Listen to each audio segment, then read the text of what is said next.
오늘 함께 나눌 하나님의 말씀은 사사기 13장 18절 말씀부터 25절까지 말씀입니다. 우리 한 목소리로 같이 봉독하겠습니다.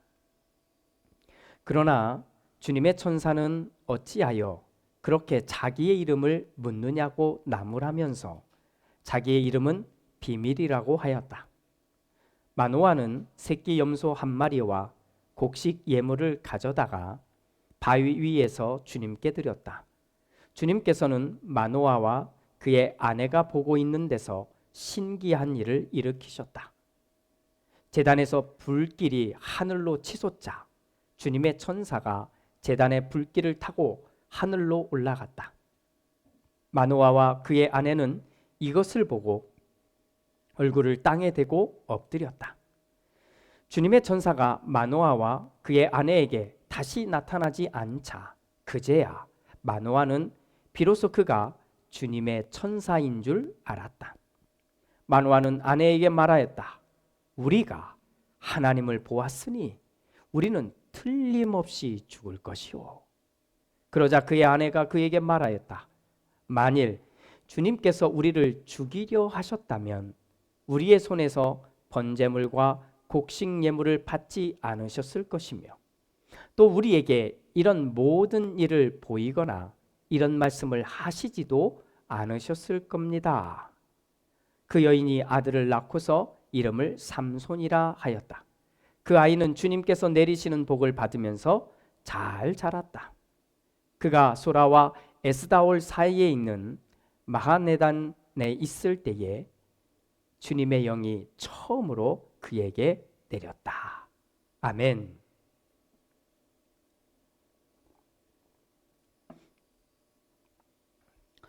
5월이 되면 교회를 비롯한 모든 사회가 온통 가정의 달이라는 표제를 달고서 한 달의 시간을 보내게 됩니다. 한국식으로 표현하면 어린이날, 어버이날, 스승의 날, 성년의 날, 그리고 부부의 날, 세계 가정의 날, 이런 날들이 5월 안에 즐비하게 있고, 미국식으로 말하면 가장 크게는 마더스데이가 있기 때문이기도 합니다. 파더스데이는 6월에 있기도 합니다만 그렇습니다. 어버이날이 되면 자녀들이 부모님에게 선물을 합니다. 그 선물은 시대에 따라 굉장히 많이 바뀌었다고 이야기를 합니다. 그 옛날 먹고 살기 힘든 시절이었던 50년대, 60년대 시절에는 어버이날에 계란 한 줄, 설탕, 밀가루 이것이 좋은 선물이었다고 합니다. 좀 경제가 나아진 70년대에는 우리가 드라마상에서 잘 알고 있듯 빨간 내복이 최고의 선물이었다고 합니다. 이어서 80년대에는 옷, 가방, 넥타이 이런 것들이 좋은 선물이었고 90년대에 들어가니까 건강식품, 건강용품, 각종 영양제, 비타민 이런 것들이 부모님께 드리는 효도의 선물이었답니다. 그러다가 2000년에 접어드니까 이제는 상품권이나 현금 이걸로 바뀐 세상이 되었다고 합니다. 세월의 흐름이라고는 하지만 선물에 마음을 담은 모든 선물이 다 마음이 담겨져 있겠지만 이제는 선물도 역시 돈이다 이런 생각을 벗어날 수 없음을 보면 약간 마음 한켠에는 씁쓸한 마음도 있기도 합니다. 아무튼 5월이 시작됐습니다. 우리도 이 5월 한 달 동안 참 많은 일들이 있을 테지만 이 한 달 동안 가깝게는 건강한 부부의 모습을 또 행복한 가족의 모습을 그리고 참 진심을 나눌 수 있는 친구들과 이웃과의 모습이 우리 가운데 정말 많이 드러나 보여지기를 소망해 봅니다. 지난주일 우리는 삼손의 이야기를 열었습니다. 그 첫 이야기로 삼손이 태어난 가정이죠. 마노아와 그의 아내와 관련된 이야기를 우리는 나누어 보았습니다. 그러다가 한 부분 깊이 다루지 않고 지나간 바로 그 부분부터 오늘 말씀을 이어가려고 합니다. 하나님의 사람이 마노아와 대화하는 장면입니다. 마노아가 하나님의 사람에게 요청을 하는 겁니다. 당신의 이름이 무엇입니까? 알려주시면 제가 정말로 놀라운 일이 일어나거든. 즉 자기에게 또는 자기 가정에 가장 큰 아픔이었던 자녀가 없었던 이 상황이 완전히 뒤바뀌고 나면 이 모든 영광을 지금 말해주신 당신에게 돌리고 싶으니 당신의 이름을 알려주십시오 하는 이야기인 겁니다. 이때 하나님의 사람이 이렇게 말하는 겁니다. 그러자 주님의 천사가 어찌하여 그렇게 자기의 이름을 묻느냐고 나무라면서 자기의 이름을 비밀이라고 하였다. 잘 읽어보십시오. 어찌하여 그렇게 자기의 이름을 묻느냐고 나무라면서 자기의 이름을 비밀이라고 말하였다. 그런데 이것이 개역 개정판 성경에서는 이렇게 번역되어 있습니다. 똑같은 부분인데 여호와의 사자가 그에게 이르되 어찌하여 내 이름을 묻느냐? 내 이름은 기묘자라 하니라. 이렇게 번역했습니다. 번역상 느껴지는 이 느낌은 두 번역본은 사실은 차이가 작지 않은 것처럼 느껴집니다. 번역된 대로만 읽어보면 새 번역은 내 이름을 알려주지 않겠다라는 느낌이 전달되지 않습니까? 그런데 반면에 개역개정판은 마치 하나님의 이름이 기묘자다라고 알려주는 것처럼 번역하고 있기 때문에 그렇습니다. 하지만 히브리어 원문을 읽어보면 기묘자다라고 기묘자라 이렇게 번역한 이 단어는 이름을 알려주는 명사형이 아니라 오히려 놀랍다, 기묘라고 하는 말이 놀랍다는 말이니까 놀랍다라고 하는 말을 표현해주는 형용사로 표기되고 있기 때문입니다. 그렇다면 하나님의 사람이 알려주고 있는 자기 이름에 대한 이야기는 다음과 같이 이해해 보는 것이 가장 자연스러울 것 같습니다. 마노아와 그의 아내는 평생 소망이 있었겠지요. 그러나 아픔을 갖고 살았습니다. 자녀를 갖지 못하는 아픔. 그런데 하나님의 사람이 찾아와서는 이 놀라운 일을 벌이겠다고 하니 마노아는 당신의 이름을 알려달라고 말합니다. 그때 하나님의 사람은 마노아가 이것을 왜 알려달라고 하는지를 알아차린 겁니다. 그래서 이렇게 말하는 겁니다. 왜 당신은 나의 이름을 물어보는 것입니까? 지금 이 기적과 같은 이야기는 내가 하는 것이 아니라 이것은 하나님이 하시는 것입니다. 그러니 내 이름을 물어보는 것이 좀 이상하지 않습니까? 영광을 돌리려거든 내가 아니라 하나님께 해야 하는 것입니다. 그러니 내 이름은 비밀입니다. 그리고 정말 이렇게 일어나는 일들은 놀라운 일일 뿐입니다. 라고 말입니다. 그제서야 마노아는 조금은 깨달은 것 같습니다. 그래서 마노아가 가서 새끼 염소 한 마리를 잡아다가 또 곡식을 가져다가 하나님께 제사를 드리게 됩니다. 그런데 하나님은 그렇게 제사를 드리는 마노아와 그의 아내에게 신기한 일을 벌이는 겁니다. 제단에 불이 붙었는데 이 불길이 쫙 치솟자 하나님의 사람이 이 불길을 따라 하늘로 올라가 버린 겁니다. 그리고는 정말 불길을 따라 사라져버린 하나님의 사람, 그가 다시는 등장하지 않자 그제서야 이 마노아가 알게 된 겁니다. 아, 그분이 하나님의 사람이었구나라는 것을. 그리고는 그가 내뱉는 말이 이겁니다. 우리가, 지금 자기 아내에게 하는 말입니다. 우리가 하나님을 보았으니 우리는 틀림없이 죽을 것이요. 우리가 하나님을 보았으니 우리는 틀림없이 죽을 것이요. 그런데 이 말을 듣고는 그의 아내가 이렇게 말하는 겁니다. 만일 주님께서 우리를 죽이려 하셨다면 우리의 손에서 번제물과 곡식 예물을 받지 않으셨을 것이며 또 우리에게 이런 모든 일을 보이거나 이런 말씀을 하시지도 않으셨을 것입니다. 오늘 우리는 이 두 부부의 이야기를 한번 깊이 들여다보려고 합니다.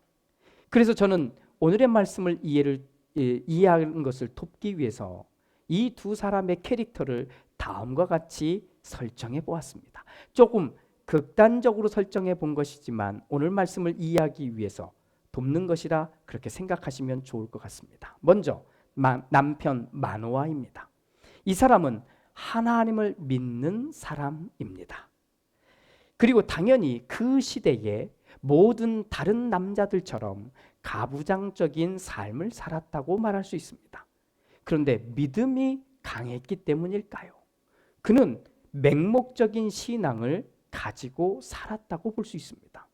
옛날부터 내려오는 조상들의 이야기를 그냥 그대로 믿고 그냥 그대로 말하며 살았던 것입니다.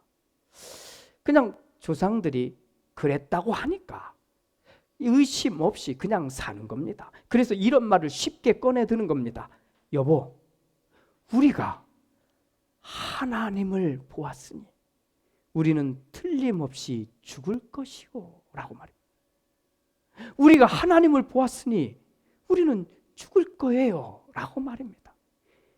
이 말은 옛날부터 이스라엘 사람들 사이에서 계속 전해 내려온 말입니다. 우리가 출애굽기 33장을 보면 모세가 하나님과 만나는 장면이 나오는데 이때 하나님이 모세에게 하던 말 가운데 이런 내용이 나옵니다. 33장 20절에 이런 말입니다. 그러나 내가 너에게 나의 얼굴은 보이지 않겠다. 나를 본 사람은 아무도 살 수 없기 때문이다. 그래서 이때부터 이스라엘 사람들은 그렇게 말하는 겁니다. 하나님을 만나는 사람은 다 죽는다라고 말입니다.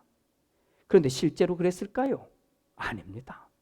하나님을 직접 만난 사람도 없을 뿐더러 하나님의 사람, 하나님의 천사 또는 하나님의 사자 이런 분들을 만나고는 죽은 사람은 없었기 때문입니다. 그런데도 마노아는 그 옛날부터 내려오던 그 이야기를 그대로 듣고는 오늘 이 말을 그냥 내뱉고 있는 겁니다. 반면에 마노아의 아내, 이 여인의 이름은 나오지 않습니다. 많은 분들이 사실은 왜 나오지 않을까? 중요한 역할을 하는데도 불구하고 왜 이름이 나오지 않을까? 이런 많은 연구들이 진행됐음에도 불구하고 일단 우리는 이름은 나오지 않으니 마노아의 아내라고만 해보겠습니다. 이 여인 또한 하나님을 믿는 믿음의 사람인 것은 분명합니다. 또 당연히 그 시대의 여느 여인들처럼 똑같이 여인으로서 또는 한 사람의 아내로서 지켜야 할 선을 잘 지킨 사람입니다. 하나님의 사람이 자신을 찾았을 때도 자기 혼자 어떻게 하지 않고 남편과 함께 이것을 상의합니다. 또 두 번째로 하나님의 사람이 다시 찾아왔을 때도 자기가 남편을 무시하고 어떤 행동을 하지 않고 남편을 불러와 이제는 남편이 모든 말을 하도록 그렇게 한 발짝 물러서 있는 모습을 보여줍니다. 물론 지금 시대는 많이 바뀌었습니다. 이때처럼 하라는 말을 하려는 건 아닙니다. 그러나 그 당시에는 이러한 삶이 그들의 모습 속에 당연히 하게 되는 삶의 모양이었다고 말해주는 겁니다. 그런데 이 여인에게는 특별한 것이 있었습니다. 바로 상황에 대해서, 어떤 상황에 대해서 정확하게 판단하고 이해할 수 있는 지혜가 있었다고 하는 겁니다. 그래서 남편의 맹목적인 말 그 다음에 그녀는 이렇게 말할 수 있었던 겁니다. 서방님, 말씀하신 것처럼 그럴 수도 있겠습니다. 하지만 한번 잘 생각해 보십시오. 만약 하나님께서 우리를 죽이려고 하셨다면 우리가 제사를 드리며 드린 것들을 받으셨겠습니까? 또 한번 생각해 보십시오. 지금 이런 일들이 이렇게도 일어날 것이다, 저렇게도 될 것이다 하는 이야기를 다 해주셨는데 이 많은 이야기들을 우리를 죽이시려고 했다면 왜 하셨을까요? 그러니 하나님은 우리를 죽이려고 하는 것이 아니라 오히려 우리를 사용하실 것 같다. 이렇게 저는 생각합니다. 라고 말입니다. 사랑하는 여러분, 저는 개인적으로 오늘 이 본문의 이야기를 그냥 지나칠까 했었습니다. 왜냐하면 이 이야기를 굳이 하지 않아도 사사기에 굵직굵직한 이야기가 흘러가는 데 있어서 전혀 문제가 되지 않기 때문입니다. 하지만 이 이야기를 통해 5월, 가정의 달이라고 말하는 이 5월을 맞이한 우리가 꼭 생각해 볼 것이 있기 때문입니다. 부부 사이에서도 얼마든지 일어날 수 있는 일이고, 부모와 자녀 사이에도 얼마든지 일어날 수 있는 일이며, 또 친구들 사이에도, 이웃과 또 교인들 사이에도 얼마든지 일어날 수 있는 일이기 때문에 저는 이 이야기를 오늘 나누고 싶은 겁니다. 그래서 짤막하게 한 문장으로 이렇게 정리를 해보았습니다. 맹목적인 신앙에서 지혜로운 신앙으로 함께 갑시다 하는 겁니다. 철학자 폴 리케르는 이렇게 말합니다. 우리에게는 두 가지 순수성이 있다.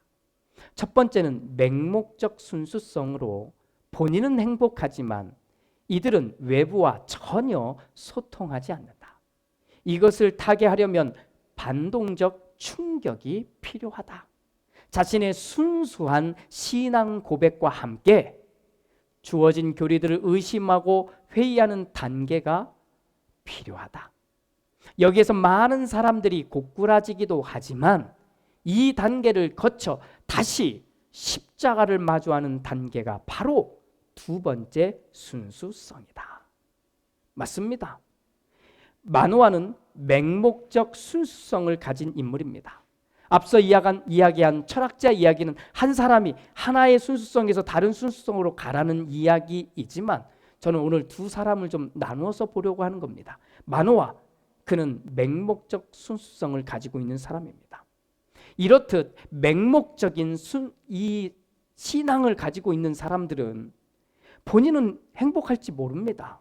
그런데 주변의 사람, 가깝게는 가족들과 또 이웃들과 교인들과 어떤 대화나 소통이 제대로 되지 않는다는 것이 문제인 겁니다. 물론 마노아가 이렇게 심각한 사람입니까? 라고 물으면 그런 정도의 사람은 아니라고 대답해야 됩니다. 왜냐하면 이어지는 삼손을 낳고 삼손을 기른 양육하는 과정에서 보면 두 사람 부부가 대화를 나누고 함께 양육했다는 것을 보았을 때는 그 정도까지 심각하지는 않은 것 같아요. 그런데 저는 오늘 좀 극단적으로 표현해 보려고 하는 겁니다. 맹목적인 신앙, 맹목적인 삶을 살게 되면 정말 문제는 이웃하고 있는 가까이 있는 사람과 어떤 대화가 되지 않는다는 겁니다. 오히려 자기들이 옳다고만 생각하니까 사람들을 계속해서 강요하는 거지요.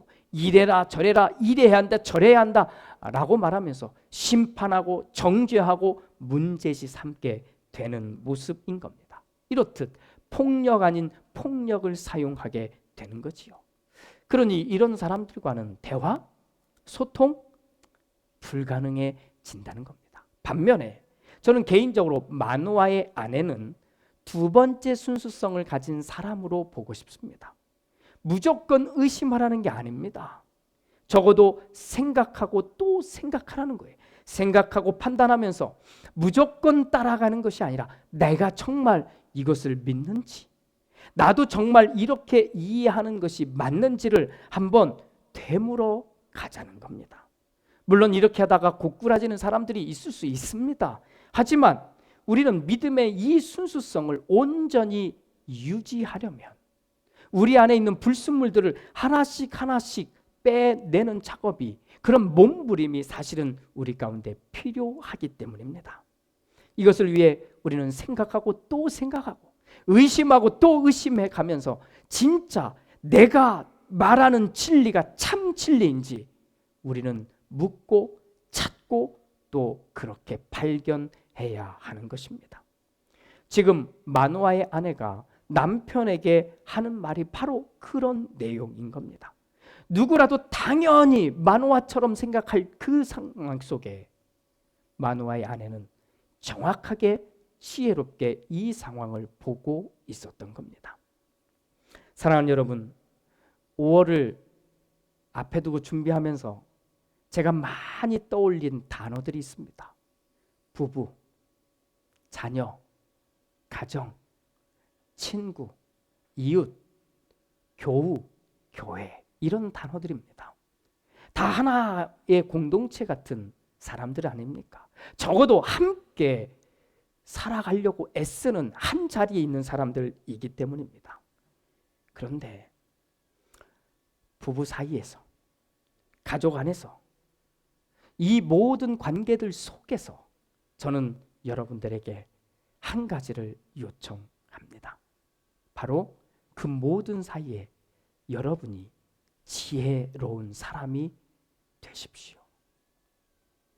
앞뒤가 꽉 막힌 어떤 말을 해도 정말로 답답한 대화의 상대가 아니라 서로가 진심으로 말할 수 있고 또 그 말 속에 지혜로움을 담아내는 바로 그 사람이 되어 주십시오. 어떤 상황이 벌어졌을 때 죽음이라는 표현과 같은 부정적이고 나쁘고 안 좋은 말들을 끊임없이 쏟아내는 사람이 아니라 또 어떤 어려움이 주어졌을 때 입에서 쓴 말을 계속해서 쏟아내고 불행한 말들을 계속해서 끄집어내는 사람이 아니라 그 어떤 상황에서도 믿음 안에서 이 상황을 해석하고 풀어낼 줄 아는 사람이 우리 됩시다. 우리는 교회를 다니는 사람들이기에 아예 하나님을 믿지 않는 상황은 아니라고 생각합니다.